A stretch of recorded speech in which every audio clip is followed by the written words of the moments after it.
하나님의 말씀을 받도록 하겠습니다. 오늘 받으실 하나님의 말씀은 에베소서 4장 1절입니다.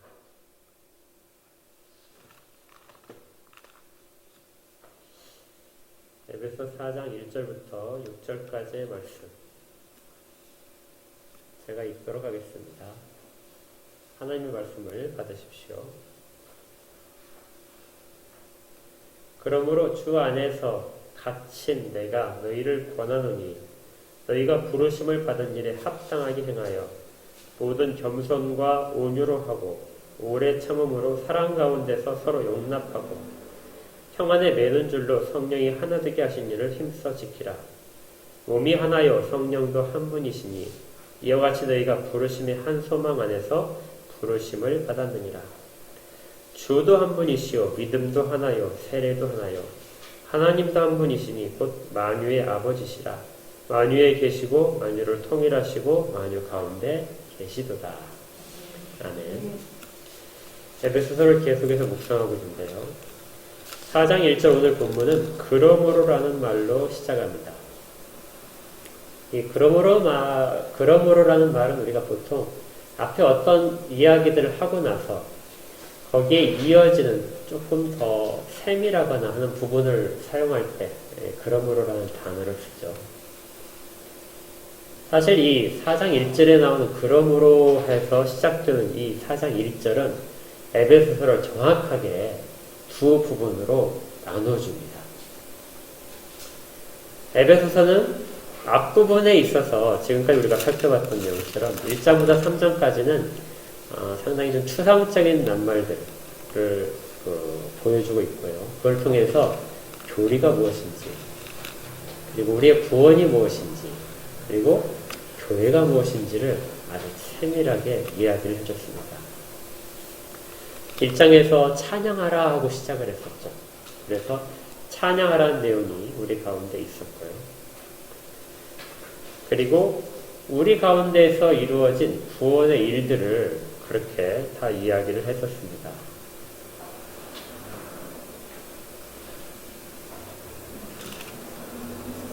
그 다음에 2장에서는 우리가 이전에 어떤 모습이었는지, 그리고 그 모습 가운데서 어떻게 우리가 교회 가운데 들어오게 됐는지 하는 부분들이 있었죠.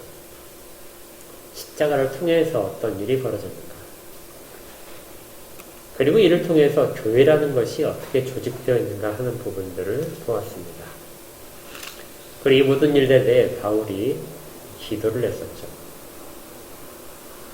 그리고 나서 이렇게 교회에 대한 충분한 설명을 하고 나서 그것들이 삶에서 어떻게 적용되었는지, 정말 너희들이 새롭게 지음을 받고 부르심을 받은 자들이라면 어떻게 해야 되는지 하는 내용이 지금부터 설명되고 있는 것입니다.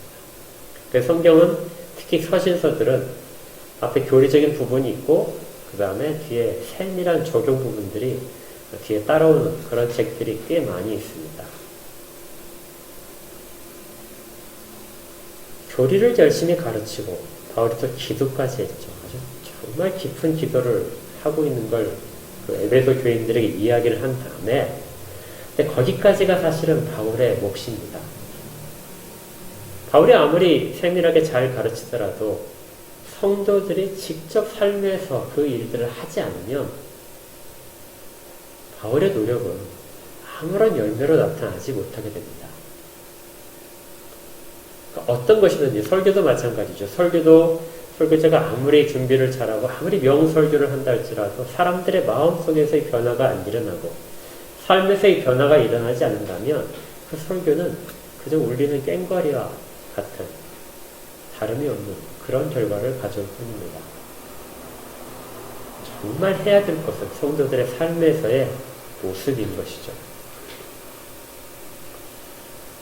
그래서 바울은 다시 한 번 더 강조를 합니다. 그러면 여러분들 이렇게 우리 가운데 이루어진 일들을 믿고 있다면 그러면 이렇게 살아야 합니다 하고 이야기하는 거죠. 그럼 바울이 무엇을 이야기할까요? 우리가 이렇게 정말 구원받은 자라면 우리 이렇게 합시다 하고 이야기하는데, 그 부분에 대한 내용이 4장 1절에 이렇게 요약되어 있습니다. 4장 1절은 아주 중요한데요. 에베소서 전체의 어떤 그 가장 핵심적인 부분이라고도 할 수 있습니다. 그러므로 주 안에서 갇힌 내가 너희를 권하노니, 그 다음 절입니다. 그 다음 절인데, 너희가 부르심을 받은 일에 합당하게 행하라. 부르심을 받은 일에 합당하게 행하라. 앞에 1장부터 3장까지가 너희들 부르신 내용에 해당하는 것이에요. 그리고 지금부터 이해할 것은 행하는 부분에 대한 내용입니다. 그런데 이 부르신 내용과 행한 내용, 이 사이에 있는 그 형용사가 뭐냐면 부사가 합당하게입니다. 합당하게 하는 단어가 무슨 뜻인지 이렇게 쭉 한번 생각을 해보니까 이 저울, 여러분들 그 양팔 저울 알죠? 지금은 이제 잘 쓰지 않지만 전자저울이 많아서 양팔 저울입니다. 옛날 시장에 가게 되면 저도 기억을 하는데요. 시장에 가면은 그 양팔 저울에 한쪽에 추를 올려놓고, 예를 들어서 뭐 어떤 것을 한 근만 주세요 그러면 한 근짜리 추를 올려놓고 다른 쪽에 물건을 막 올려놔서 수평이 딱 되는 순간 그걸 덜어서 이제 파는 그런 일이 있었습니다. 지금은 이제 잘 쓰지 않죠. 그런데 합당하다는 말이 바로 여기에서 나온 말이랍니다.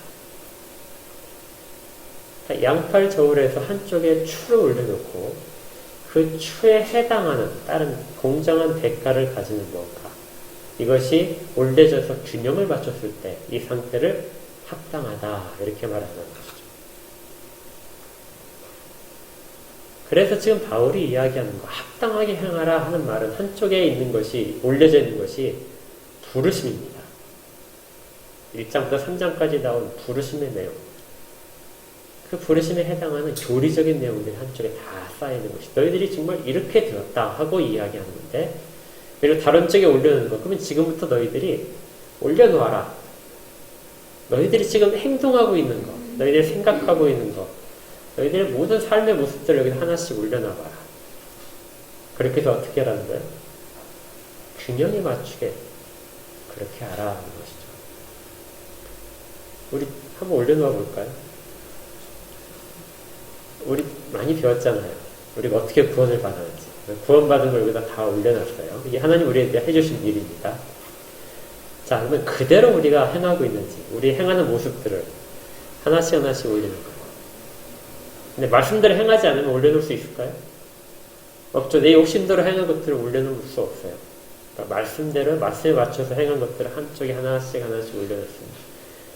어느 좀 수평에 가까워지나요?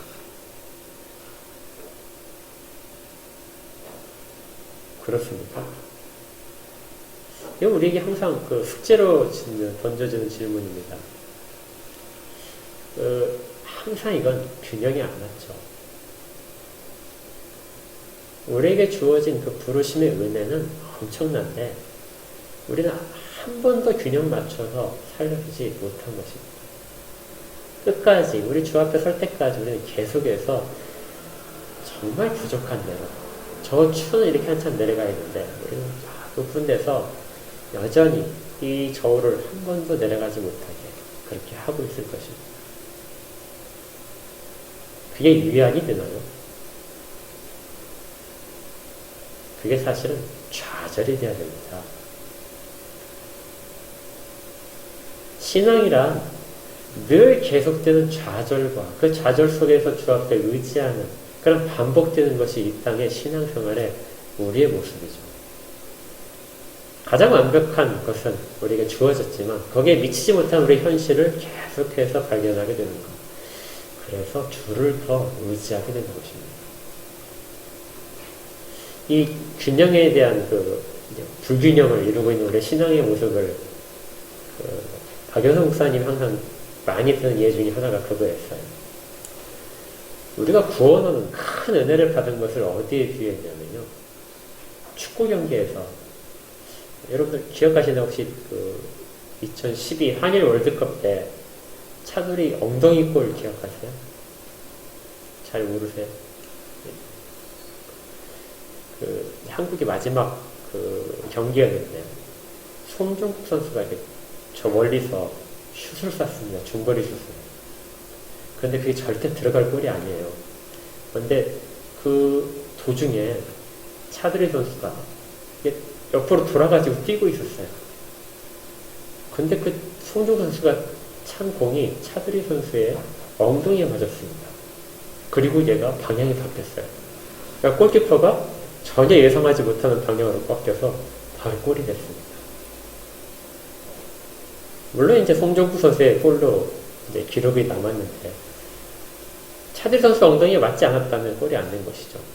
그래서 정말 기가 막힌 어떻게 엉덩이로 골을 그렇게 넣을 수 있냐 해가지고 한참 이야기거리가 된 적이 있습니다. 근데 우리에게 임한 은혜는 그것보다 사실은 더하다는 것이죠.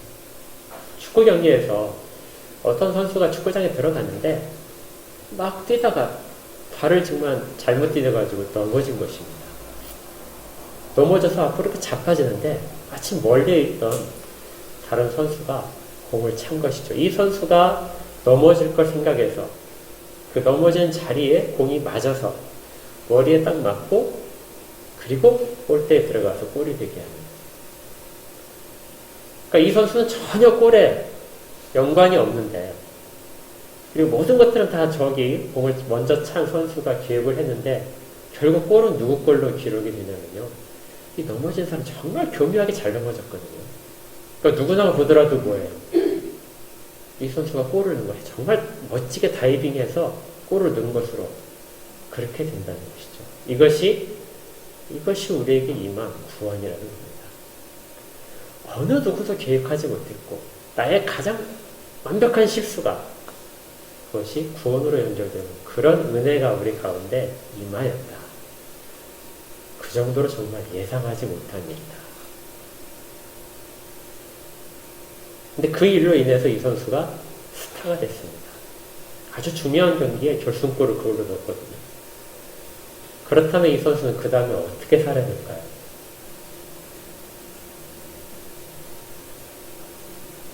스타가 되면 남들이 다 와서 인터뷰하고 광고도 많이 찍으면 이 사람이 어떻게 할까요? 교만해지는 게 맞습니까? 처음에는 자기가 실수로 넘어졌는데 그리고 와서 공이 맞아졌는데 야, 내가 정말 멋지게 다이빙하지 않았을까? 실제 내가 진짜 잘한 것이 아닐까? 이렇게 착각하지 않을까요? 실제로는 그 모든 일들을 다 만들어낸 그런 다른 선수가 있는데 이것이 우리의 구원과 우리의 삶의 모습에 균형 잡히지 못한 그런 상황이라는 것이죠. 우리는 우리가 받고 있는 놀라운 권세들을 생각하지만 그 권세가 어떻게 우리 가운데 주어졌는지 하나님의 자녀됨과 그리고 한같은 제사장이라는 그런 직분들이 어떻게 우리 가운데 이루어졌는지에 대한 감사와 기억이 점점 사라지게 된다는 것입니다. 균형은 그래서 항상 마땅하게 이루어지지 않고 있습니다. 바울이 지금 에베소서에서 성도들에게 교리를 다 설명한 다음에 그 다음에 이야기하는 것이 이제 합당하게 이 사실들이 이루어진 걸 정말 기억하고 있다면 합당하게 살아라.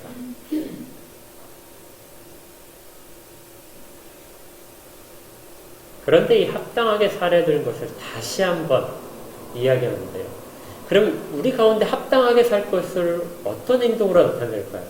우리를 구원하셨으니까 우리가 마땅히 돌려드려야 될 행위는 어떤 행위가 될까요? 예배를 잘 드리면 이 한쪽에 올려놓는 것들이 점점 많아질까요? 기도를 잘 드리면? 헌금을 잘하면? 전도를 열심히 하면요? 구제를 하면? 이런 것들도 반드시 필요하고 올려놓을 수 있는 행위 가운데 중요한 행위입니다. 그런데 바울은 전혀 다른 이야기를 먼저 시작을 해요. 그것이 우리가 구원받은 자로서 가장 먼저 생각할 내용이라는 것입니다. 제일 중요한 것이 무엇인가? 3절에 있습니다. 성령이 하나 되게 하신 것을 힘써 지키라. 뭐라고요? 성령이 하나 되게 하신 것을 힘써 지키라.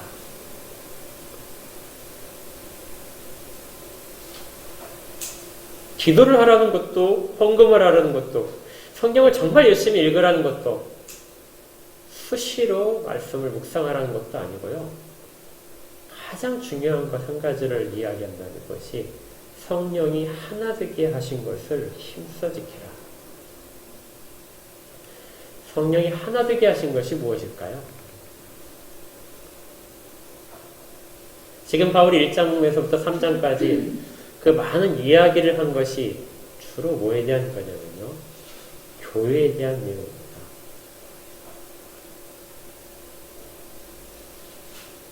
정말 하나님의 은혜 가운데 있지 못했던 너희들.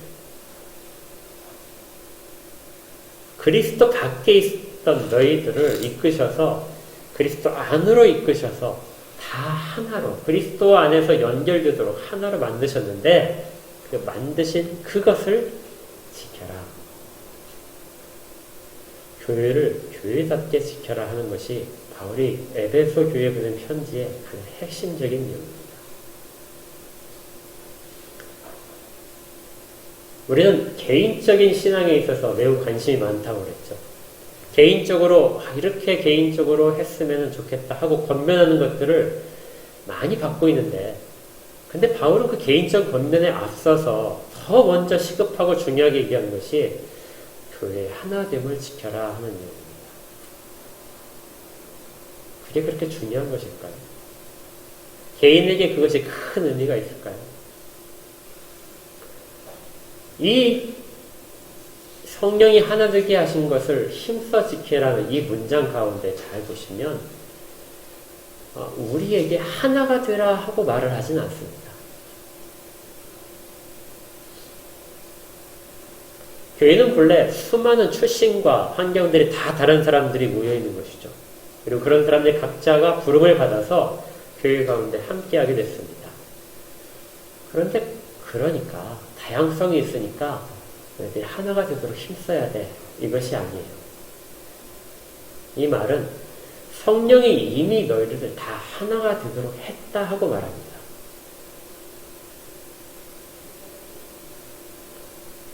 교회의 출발 자체가 우리가 구원을 얻는 순간 구원받은 자체가 부르심을 얻는 순간 부르심을 받은 자체가 우리가 하나됨 속에 이미 포함이 된 사건이라는 거예요. 우리는 각자의 구원이 아니라 모두가 다 함께 하나 된 상황 속에서의 구원 속에 들어온 것입니다. 그리고 이 구원이 우리에게 이루어진 일에 대해서 바울이 어떤 것을 더 이야기하냐면요. 4절에 보니까 몸이 하나다. 성령도 한 분이시다. 하나된 이유가 지금부터 자세히 설명되어 있습니다. 왜 하나라고 말할 수 있는가? 너희들은 다 하나의 몸 속에 들어와 있다. 어떤 사람은 손가락이 되고 어떤 사람은 발톱이 되고 어떤 사람은 눈이 되고 이렇게 해서 하나의 몸 가운데로 다 이루어지도록 되어 있다. 그리고 그 각각의 몸의 지체들이 생명력이 있고 유기적으로 통일될 수 있도록 하기 위해서 몸 전체를 흐르고 있는 것이 바로 성령이시다. 두 분의 성령님이 우리 가운데 순환하시는 것이 아니거나 한 분의 성령님이 모든 사람들 가운데 단 한 분의 성령님이 모두를 다 주관하고 계십니다. 연결시키고 계신 것이 성령님이라는 것입니다. 그러니 어찌 출발부터 하나가 아니었겠느냐? 그것만인가요? 부르심도 동일한 소망을 가지도록 부르셨다. 소망도 하나라는 것입니다. 또 있죠. 우리가 주라고 부르는 분도 한 분이시다. 그리고 믿음도 하나다. 우리의 믿음의 대상이 여러 갈라져 있는 것이 아니라 주 예수 그리스도에 대한 믿음으로 우리 가운데 다 통일되어 있다는 것입니다. 그리고 세례도 하나다. 다른 이름으로 세례를 받은 것이 아니라 동일한 이름으로 다 세례를 받았다는 것이죠. 또 이 모든 일들을 예정하시고 이끌어 가시는 분인 하나님도, 성부 하나님도 한 분이시다. 그분은 모든 것의 아버지시고 만유 위에 계시고 만유를 통일하시고 만유 가운데 계신 분이다. 그러니까 우리가 아버지라고 부르는 분이 한 분이시고 또 우리 가운데 주라고 부르는 분이 한 분이시고 우리 믿음의 고백도 한 분이고 그리고 우리가 그 이름을 받은 세례도 단 하나고 그리고 각자의 다른 사람들을 연결시켜서 다 통일되도록 이끄시는 분도 성령 하나님도 한 분이시다. 이런 분이 만드신 곳이 바로 교회다. 그러니까 교회가 처음부터 어찌 하나가 아니겠는가 하고 이야기합니다. 교회는 처음부터 하나고요. 모든 성도들은 그 하나됨 속에 출발을 한 것입니다. 그런데 이 말을 하는 것은 교회가 늘 하나됨을 잃어버리기 쉬운 환경이라는 것이죠. 생각을 해보십시오. 하나님이 온 땅을 다 창조하시고 온 만물을 다 창조하시고 다스리고 계십니다. 통치하고 계시죠. 그리고 아까 우리가 찬양했던 것처럼 모든 것이 하나님 앞에 다 통치에 순종할 수 있도록 다 온 천하 만물이 영광을 돌리도록 그렇게 이끌고 계십니다. 그런데 세상에는 하나님의 이름이 드러나지 않고 있죠.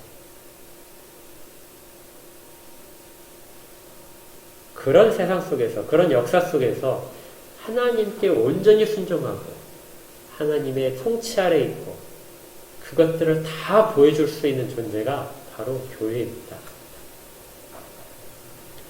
교회는 모든 것들이 다 그리스도 안에서 통일되는 그 날에 대한 마지막 날에 그 일들이 이루어지겠지만 그 일들을 미리 이 땅 가운데 보여주는 일을 하는 것이 교회라는 것이죠. 언젠가 교회가 통일성을 가진 것처럼 다 하나 된 것처럼 온 천하 만물이 다 하나님 앞에서 예수 그리스도 안에서 하나가 될 것입니다. 교회는 이것을 보여주기 위해서 미리 그 전조로서 세상 가운데 드러내신 그런 공동체입니다.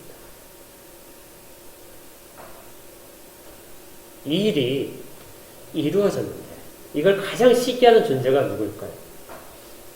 사탄이겠죠. 그래서 사탄이 교회를 무너뜨리기 위해서 그렇게 노력을 하는 것입니다. 그런데 교회를 무너뜨리는 방법은 한 가지밖에 없는 거죠. 다 하나됨, 이 하나됨을 깨트리면 되는 것입니다. 우리 가운데 성령이 다 하나 되게 하셨는데 그 하나된 객체들을 다 깨트리는 것이죠. 어떻게 하면 깨트릴 수 있을까요? 거기에 대한 내용을 바울이 이야기합니다. 거기에 그 우리가 대항을 해서 우리의 행동이 움직여야 되는 것이 힘써 지켜야 될 부분입니다. 첫 번째가 뭔가 보겠습니다. 2절에 그 내용이 있는데 모든 뭐라고 했죠? 겸손이라고 되어 있습니다. 겸손이라고 하는 것은 낮아짐이죠. 다른 사람보다 훨씬 더 높음을 추구하는 모든 사람 속에서 항상 낮아짐을 유지하는 것. 이것이 교회의 모습이 되어야 된다. 그러면 하나됨을 유지할 수 있다는 것입니다. 그 이집트에 가게 되면 스핑크스가 있습니다. 스핑크스 기억나시죠? 몸체가 뭘로 되어 있죠? 사자문이죠. 날개가 있습니다. 날개는 뭐죠? 독수리죠. 그렇죠. 그래서 굉장히 무서운 사람들이 가장 두려워하는 그러한 그 동물들의 모습을 다 붙여서 만든 키메라입니다. 왜 그런 걸 사람들이 만들어서 그 무덤 앞에 왕국을 들어가는 입구 앞에 그렇게 해놨을까요? 가장 강한 것들을 가서 붙이면은 더 강해질 거라고. 어떤 것보다도 강한 힘으로 보호받을 것이라는 그런 믿음이 그런 사람들 가운데 있었기 때문입니다. 강한 것을 덧붙여서 더 강하게 만드는 것이 그것이 세상의 통상적인 방법입니다. 그런데 교회는 그렇게 이루어지지 않죠. 교회는 강한 자들을 붙여서 더 강한 곳으로 만들기 위해서 교회가 성립된 것이 아닙니다. 오히려 교회는 강한 자들이 많으면 교회는 반드시 깨어지게 됩니다. 이때 필요한 것이 겸손이죠. 겸손만이 교회를 만들어낼 수 있습니다. 하나됨을 지키는 가장 중요한 덕성이 바로 겸손입니다. 제가 중국에 있을 때 전에 한번 말씀드렸을 거예요.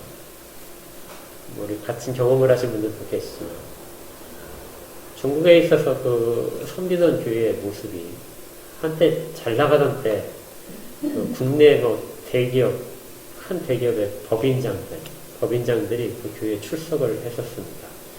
L 무슨 전자의 법인장, 3 무슨 전자의 법인장, 이런 사람들, 중국 전체 법인장도 있고 그렇습니다. 그런 분들이 장로님이었습니다.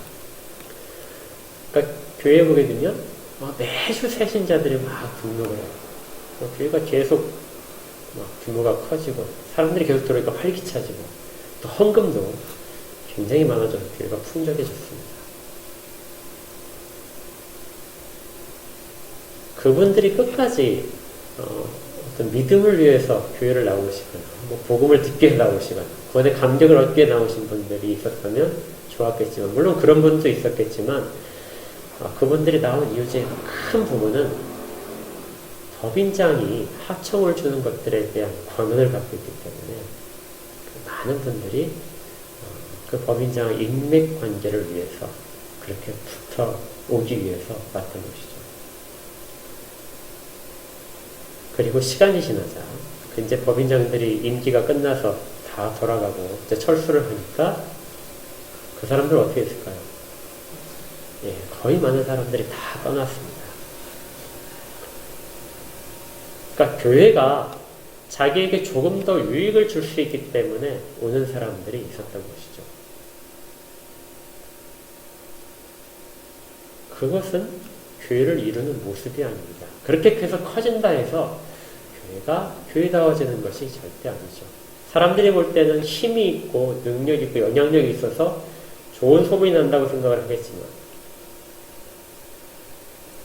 그건 교회가 이익 집단으로 바뀌게 되는 것입니다. 교회에 있는 모든 사람들은 반드시 기억해야 될 것이 겸손입니다. 교회는 겸손하기 위해서 모이는 것입니다. 겸손한 자들만이 교회를 유지시킬 수 있습니다. 그래서 어거스틴은 이런 말을 했다고 그래요. 믿는 제일 조건은 겸손이다. 두 번째 조건이 있다면 그것도 겸손이다. 세 번째 조건이 있다면 그것도 겸손이다. 신앙은 겸손을 떠나서는 절대로 존재할 수 없다는 것입니다. 우리가 겸손하지 않는다면 우리는 우쭐댈 것이고 마치 그것이 우리의 공로처럼 우리에게 당연히 돌아와야 될 합당한 결과인 것처럼 그렇게 생각하게 되는 것. 겸손을 잃어버린 교만입니다. 그래서 모디 목사님 이런 말을 했다고 해요. 믿음이 최고의 것을 얻어내는 그러한 것이라면 그 최고의 것을 지켜내는 것은 겸손이다. 교회에서는 사회적인 지위, 우리가 그리고 어떤 부나 이런 인맥이나 이런 것들을 다 떠나서 교회는 각자가 다 겸손으로 다른 사람을 섬기는 자세로 있어야만 교회가 교회라는 모습을 가지게 됩니다. 혹시 이런 예화를 들어보셨을 수도 있어요. 조만식 선생님 이야기를 들어보셨을 겁니다. 그 조만식 선생과 그 주기철 목사님 사이의 이야기인데, 그 조만식 장로님이죠. 조만식 장로님이 평양에 있는 산정형 교회 장로였습니다. 굉장히 유명하신 분이었죠. 그런데 이제 그 담임 목사님을 사임을 해서 후임 목사님을 뽑을 때가 됐어요. 그래서 교인들이 이제 토의를 하고 투표를 했는데 주기철 목사님을 모셔오자. 근데 주기철 목사님은 저희 경선남도 마산에서 지금 담임 목회를 하고 계셨어요. 그래서 평양에서부터 경선남도까지 조만식 장로님이 가셨습니다. 가셔가지고 찾아가서 우리 교회에서 투표를 한 결과 주 목사님을 담임 목사님으로 청빙하기로 결정을 해서 모시러 왔습니다. 하고 이제 이야기를 했어요. 그러자 그 주기철 목사님이 절대로 갈 수 없습니다. 이렇게 대답을 했어요. 제가 오산 학교를 다닐 때, 학생일 때 저희 교장 선생님이고 저희를 가르치셨던 조만식 선생님께서 장로로 계실 때 제가 어떻게 거기 가서 설교를 하고 가르칠 수 있겠습니까? 그래서 저는 못 갑니다 하고 한 거예요. 그러니까 사실 알고 보니까 서로 알고 있는 사이인 겁니다. 조만식 장로님은 오산학교에 교장으로 가 있었고 그때 학생으로 주기철 목사님이 학생했던 것이죠. 그리고 나서 그러자 이제 거절을 하니까 그 조만식 장로님께서 무릎을 꿇고 이건 나의 이야기가 아니라 우리 교회가 그렇게 원합니다. 우리 교회를 이끄실 분으로 목사님을 초청을 하는 것입니다. 그렇게 해서 이제 그 간청에 의해서 가셨다고 합니다.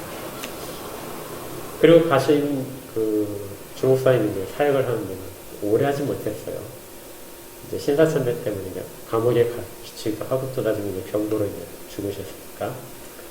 근데 그 동안에 그 조만식 장로님이 그렇게 주기철 목사님의 말씀에 순종을 했다고 합니다. 그러니까 자기가 가르친 학생이지만 그 학생의 그 가르침에 자기가 스스로 낮춰서 들어갈 수 있는 것. 이것이 겸손의 가장 큰 덕목이었다. 그래서 선정일 교회가 왜 그렇게 큰 영향력을 미칠 수 있었는가? 그리고 끝까지 신사참배를 거절하면서 그렇게 버틸 수 있었는가 하는 그 원동력 중에 하나가 그런 겸손이다. 지도자들의 겸손 때문이다 하는 것들을 우리가 많이 이야기를 합니다. 주님도 제자들의 발을 씻기셨습니다. 너희들도 이처럼 서로 섬기는 자가 되어라. 서로 섬기지 않으면 교회는 교회다워질 수가 없습니다. 결국 교회의 사람들을 어떤 존재를 부르심에서 그 부르심을 입은 존재가 교회 가운데 들어와서 정말 귀한 존재로 귀한 신분으로 바뀐 것은 그 귀한 신분을 가지고 다른 사람을 섬기라고 그렇게 된 것이죠. 또 두 번째 덕목이 있습니다. 두 번째 덕목은 온유함입니다. 온유함은 우리가 흔히 말할 때 부드러움이라고 보통 생각을 하는데요. 성경에서의 온유함은 부드러움이 아니고 힘을 가지고 있는데 그 힘을 적당한 방향으로 쓰는 것입니다. 그러니까 힘이 없어서 사람들에게 사람 말을 휩쓸리는 것이 온유함이 아니고요. 가장 강한 힘을 갖고 있지만 그 힘을 바람직한 방향으로만 쓰이는 것. 이것이 온유함입니다.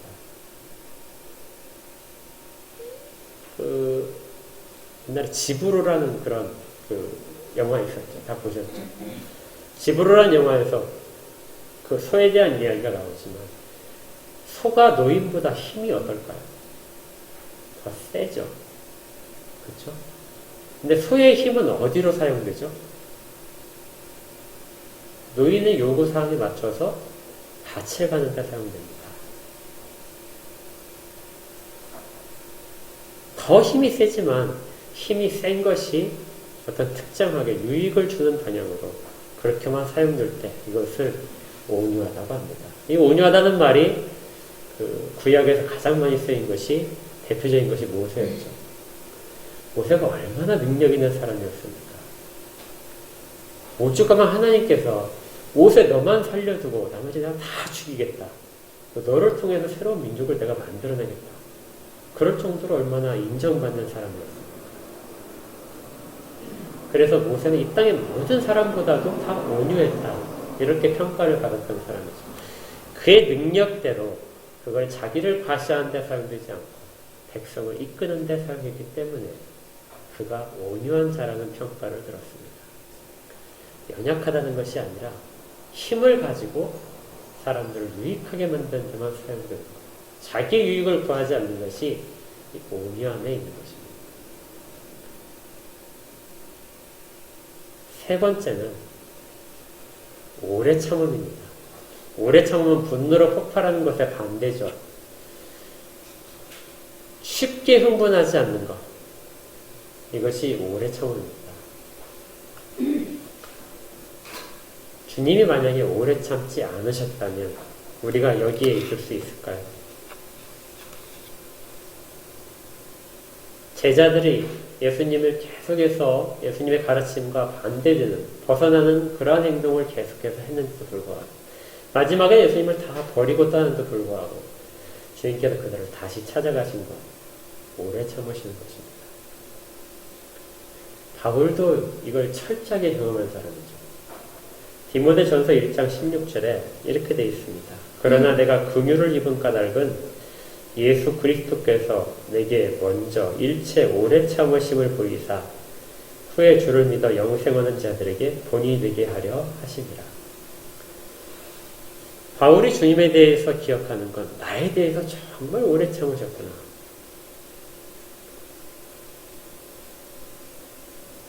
그래서 바울을 결국 주의 사도로 세우셔서 주께 헌신하도록 만드셨구나. 바울을 보면서 사람들은 주님이 그렇게 오래 참고 계신다는 것을 발견하게 됩니다. 이 모든 것들, 겸손과 온유와 오래 참음은 다 주님이 몸소 보여주신 일들입니다. 주님이 이렇게 말씀하셨잖아요. 수고하고 무거운 짐진 자들아 다 내게로 오라. 내가 너희를 쉬게 하리라. 나는 마음이 온유하고 겸손하니 나의 멍에를 메고 내게 배우라. 주님께 사용된 이야기들입니다. 그것이 교회를 하나로 만들 수 있는 키워드라는 것이죠. 그리고 또 있습니다. 사랑 가운데서 서로 어떻게 하라고요? 용납하라. 용납하라는 말은 용서하라는 것입니다. 용납하라. 허물이 많은 자들입니다. 누구든지 다 허물을 갖고 있죠. 그런데 교회는 그 허물이 있는 자들이 모여서 주 앞에서 용서를 받은 그런 모임입니다. 서로가 서로를 용납하지 않는다면 자기는 용납받을 만한 것이 없다고 주장하는 것과 똑같습니다. 이 모든 일들은 주의 사랑 가운데서 우리 가운데 보여준 부분이죠. 주의 사랑입니다. 근거는 주님께서 하신 일이고 주의 사랑이 있기에 현재 그 일들을 너희가 그대로 따라하면 된다는 것이죠. 그래서 평안에 매는 줄로 서로를 묶어준 것을 그대로 지키라는 것입니다. 우리의 몸은 손가락이나 팔이나 발이나 다 연결되어 있어서 우리가 그것에 대한 것들을 기억하지 못하는데요. 그런데 교회는 손이나 발에 해당하는 모든 지체들이 서로 자꾸 떨어져 나가려고 합니다. 그래서 바울이 이 표현 속에는 뭐가 있냐면요. 이걸 억지로 묶어서 다 붙여놓은 것입니다. 떨어져 나가려고 하는 팔을 억지로 붙여서 몸에다가 붙여놓은 거예요. 줄도 묶어서 떨어지지 않도록. 이것이 평안에 매는 줄이랍니다. 그렇게 해야 평화로우니까. 그렇게 해야 우리 가운데 쉼이 있으니까. 우리 모두는 그런 상태라는 것이죠. 그러니 이 모든 것들을 너희가 힘써 지켜야 된다. 반대로 생각을 해볼까요? 그러면 사탄이 가장 우리 교회를 깨트리기 위해서, 하나 된 교회를 다 깨트리기 위해서 사용하는 방편이 뭘까요? 첫 번째, 겸손이 아니라 뭘까요? 반대로 생각하시면 교만입니다. 교만하게 하죠. 내가 다른 사람보다 더 많은 일을 했는데, 더 뛰었는데, 더 학식이 많은데, 더 믿음이 좋고 기도를 많이 하는데. 두 번째는 힘을 유익하게 하는 것이 아니라 자기 자랑에 쓰는 것이죠. 그리고 쉽게 분을 내는 것입니다. 쉽게 흥분시키는 것이죠. 그리고 용서하지 못하게 하는 것입니다.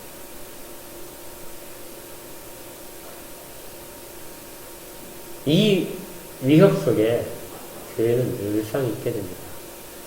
그래서 이것들을 극복하는 것은 각자에게 주어진 명령입니다. 힘써서 지켜라. 그냥 지킬 수 있는 것이 아니라 각자가 정말 애를 써야 지킬 수 있는 것이다.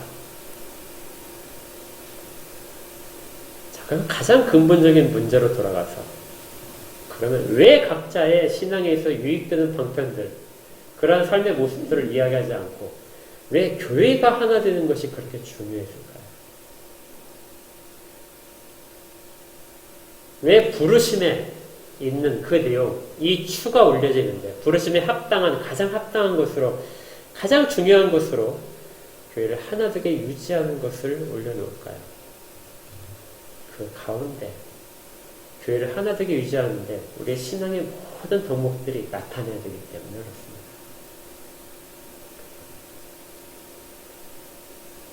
개인의 각자의 신앙에 가장 필요한 부분들이 다 제대로 된다면 그것은 교회가 하나 되는 것으로 나타나게 됩니다.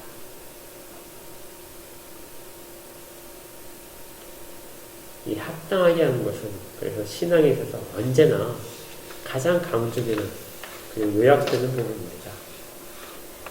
빌립보서 1장 27절에도 오직 너희는 그리스도의 복음에 합당하게 되노라. 데살로니가 전서 2장 11절 12절인데 너희도 아는 바와 같이 우리가 너희 각 사람에게 아버지가 자기 자녀에게 하듯 권면하고 위로하고 경기하노니 이는 너희를 부르사 자기 나라와 영광에 이르게 하시는 하나님께 합당히 행하게 하려 함이라.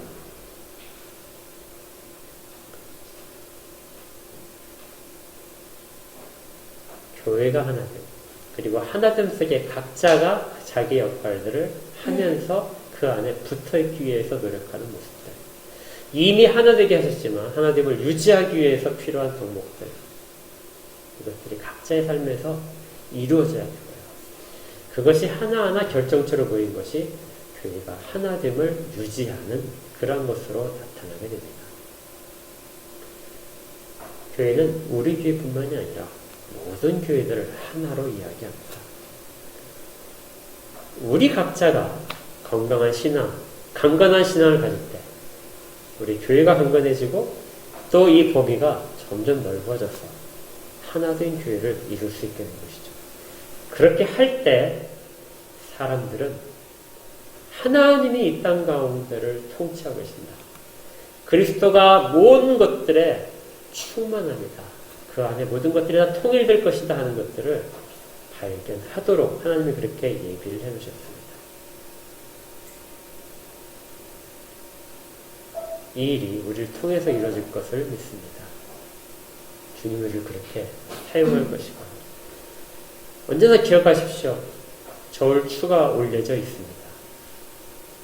그리고 다른 쪽은 우리가 하나씩 하나씩 올려놓는 것으로 합당한 상황이 만들어질 때까지 그렇게 하나님 우리를 권면해 가실 것입니다.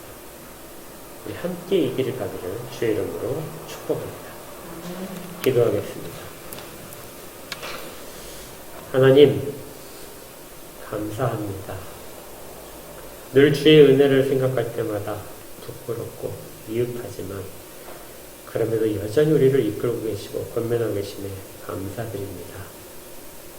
부르심에 합당한 행실들을 할 수 있도록 그렇게 저희 마음이 움직일 수 있도록 도와주시옵소서.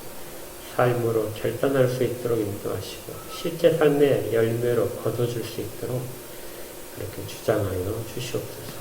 교만한 저희의 모습들을 꺾으시고 화를 쉽게 내는 그런 모습들을 꺾으시고 참지 못하고 용서하지 못하는 부분들을 꺾으셔서 우리 정말 하나됨을 유지할 수 있도록 그렇게 도와주시옵소서. 예수님 이름으로 기도합니다. 아멘.